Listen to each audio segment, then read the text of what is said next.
Imagine scrolling through your phone on a vibration-free train. While 70 meters above you, millions of tons of seawater and massive cargo vessels traverse the surface. At this depth, even a hairline fracture could allow the immense oceanic pressure to compromise the structure in seconds. Welcome to the Jintang Tunnel, the world's most advanced undersea high-speed rail link. In today's episode, we deconstruct how China is integrating the seabed into its modern transportation network and examine why this project has become a focal point for infrastructure experts worldwide. Why did China opt for a massive subsea tunnel instead of simply constructing a conventional cross-sea bridge like many other nations? The answer is rooted in the strategic importance of the Zhoushan archipelago. This region operates one of China's largest petrochemical and cargo hubs, yet it has remained historically isolated from the mainland's high-speed rail network. For years, the transit of millions of tons of raw materials and freight was restricted to slow-moving ferries and maritime routes. This created a significant logistical paradox. One of the nation's most critical industrial centers lacked a direct, high-speed connection to the rest of the country. In theory, a cross-sea bridge could have solved this problem. However, the geography of this region presents a unique set of challenges. This is one of the world's busiest shipping lanes, where ultra-large container vessels, standing dozens of meters high, constantly navigate in and out of the port. A bridge, no matter how high, would create a permanent height restriction and a navigational hazard for these maritime giants. Furthermore, the Zhoushan region is a primary corridor for powerful Pacific typhoons. A bridge in this environment would be constantly exposed to extreme wind loads and structural stress. Consequently, instead of fighting the elements on the surface, Chinese engineers chose a far more audacious path, bypassing the ocean entirely by boring through the seabed. Building a subsea tunnel, however, is not as straightforward as building a bridge over a river. The engineering requirements for a stable structure beneath an unstable, shifting seabed are unprecedented. So what was the specific strategy deployed by the Chinese team, and how did they secure a massive high-speed rail link under the crushing pressure of the ocean floor? We will examine the technical solution next.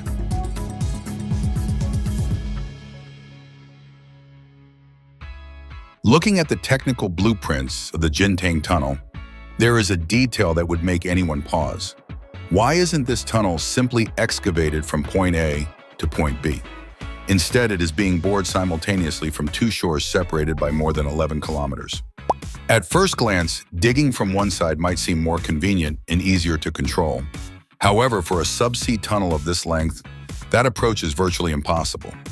If engineers were to dig from only one side, the boring machine would have to move continuously for dozens of kilometers underground over several years, while every ton of excavated earth and rock would have to be transported back through a single, increasingly long exit. This would not only drastically slow construction speed, but also create massive risks regarding ventilation, material logistics, and overall site safety. Therefore, large-scale tunnel projects are usually implemented from two sides at once. By placing tunnel boring machines, TBMs, at both ends, engineers can bore in parallel from opposite directions, cutting the construction timeline nearly in half.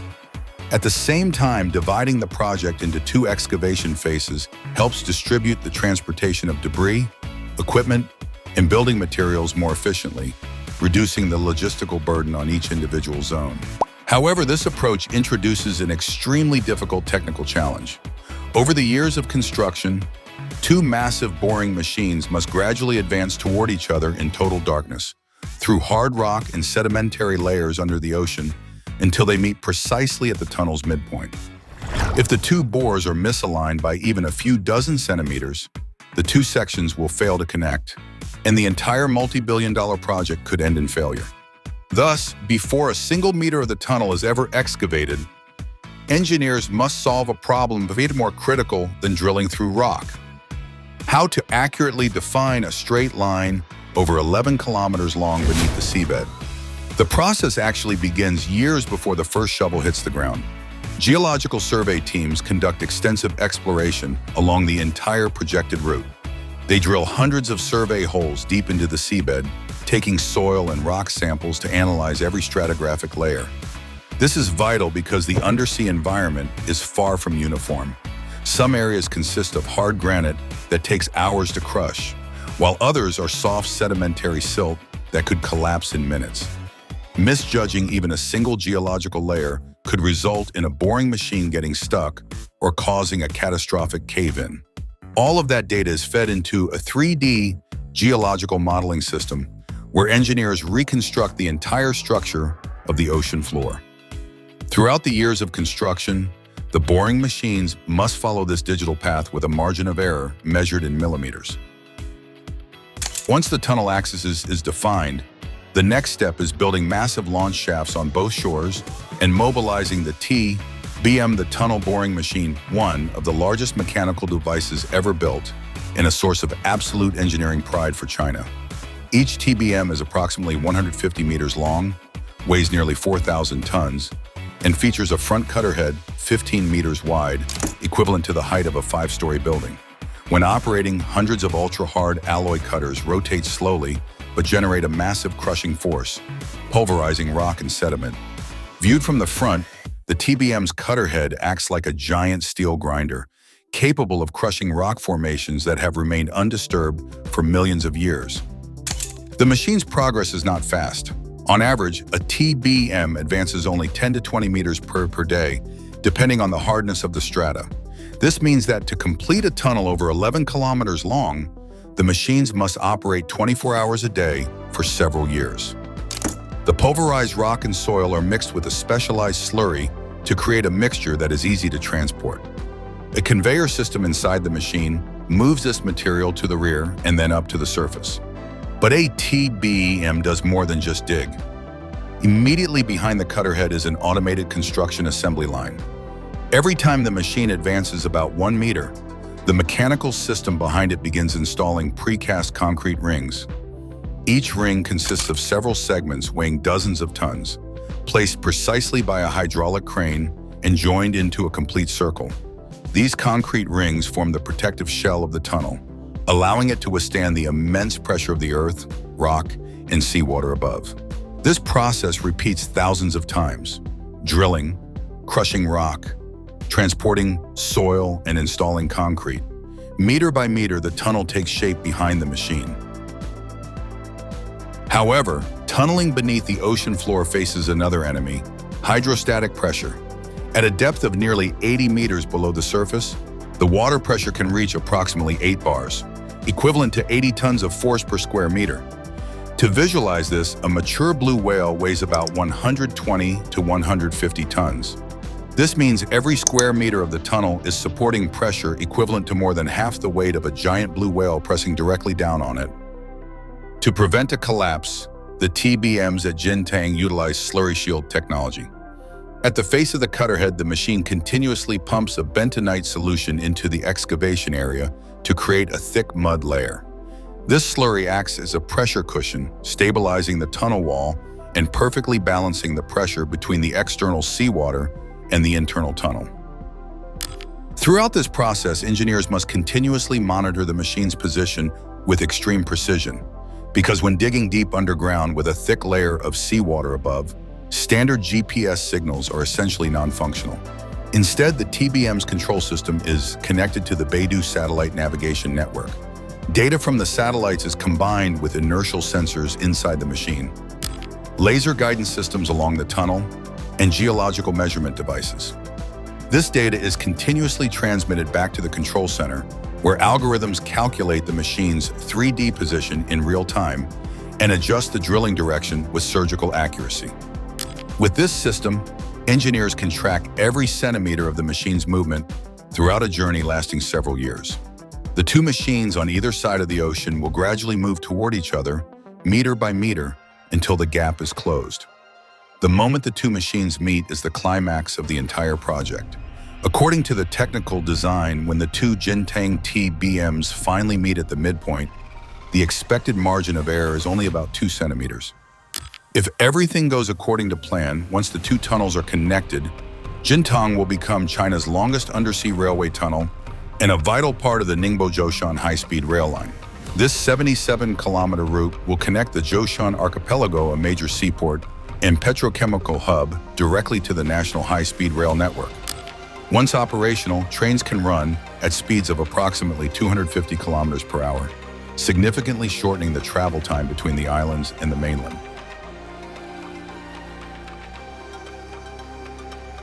At this point, you are likely asking a very logical question. What happens if something goes wrong at the bottom of the ocean? Unlike a standard tunnel on land, Jintang is buried nearly 78 meters beneath the surface, where the crushing weight of the sea is a constant threat to the entire structure. A single weak point during the excavation phase could allow seawater to burst in with such extreme force that the entire tunnel would collapse in minutes.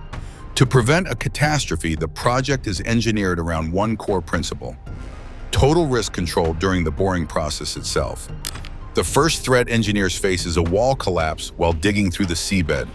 The earth beneath the ocean is notoriously unstable. You might hit solid rock in one section and soft silt or sand in the next. To manage this, the Jintang TBMs utilize slurry shield technology. As the cutter head grinds through the earth, the machine simultaneously pumps a high-pressure bentonite slurry, a specialized engineering mud, into the excavation face. This slurry creates a counter-pressure that perfectly balances the external weight of the seawater, stabilizing the walls and preventing the seabed from caving in while the drill is moving. Immediately behind the boring machine, an automated assembly system continuously installs precast concrete rings. Each ring is composed of several segments weighing dozens of tons, locked together with steel joints and specialized waterproof gaskets. Crucially, this happens almost simultaneously with the drilling. By installing the protective concrete shell just meters behind the cutter head, engineers ensure no part of the tunnel remains exposed to the ocean's pressure for more than a few moments.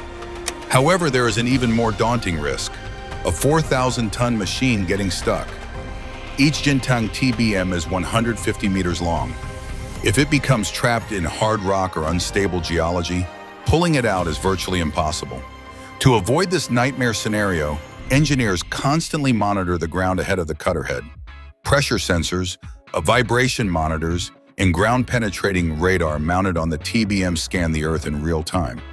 This allows the crew to detect weak zones or massive boulders that could pose a threat before the machine even reaches them. If the system detects a high-risk area, the drilling speed is throttled down, and extra slurry is injected to reinforce the strata. In effect, the machine isn't just digging, it is actively stabilizing the environment in front of it. Finally, there is a technical challenge few people consider. What happens when these two massive machines finally meet in the middle? At that point, each TBM has traveled kilometers underground with no way to turn back. Rather than attempting the nearly impossible task of reversing the machines out of the tunnel, engineers use a more pragmatic solution. The heart of the machine, the engines, control systems, and hydraulics, is dismantled and removed piece by piece. However, the massive steel outer shield and the 15-meter-wide cutter head are left behind. The hollowed-out frames are then filled with high-strength concrete, effectively becoming a permanent structural reinforcement for the tunnel's midpoint connection. In other words, the machines that built the tunnel don't just finish the job, they become a permanent part of the structure itself. Thanks to these multi-layered defenses, from the pressure-balanced slurry shield to the reinforced concrete lining, the Jintang Tunnel is built to withstand the harshest oceanic conditions for over a century of operation. To date, the Jintang Tunnel project has required an investment of approximately $3.3 billion for its primary construction phase alone. This figure encompasses the exhaustive geological surveys, the custom engineering of the massive TBMs, the construction of deep-sea launch shafts, and the execution of the entire subsea boring operation. It is important to note that this budget covers only the 16-kilometer tunnel segment submerged nearly 78 meters below sea level.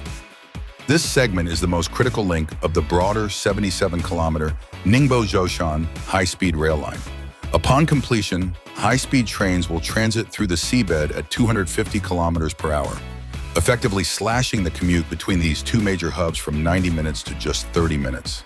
However, for global infrastructure experts, the significance of this project transcends its multi-billion-dollar price tag.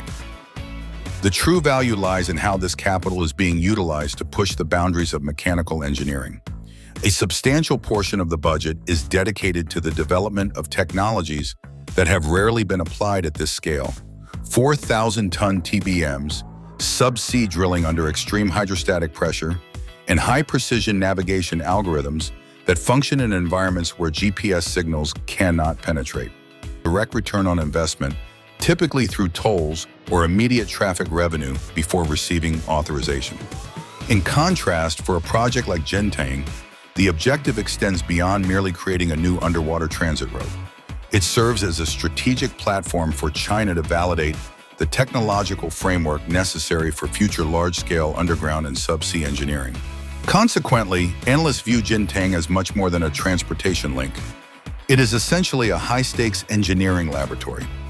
Here, advanced boring technology, heavy-duty mechanical systems, and precision navigation are tested under the most punishing physical conditions imaginable. When the project is finalized, the expertise gained will serve as the technical blueprint for even more ambitious global infrastructure projects in the decades to come.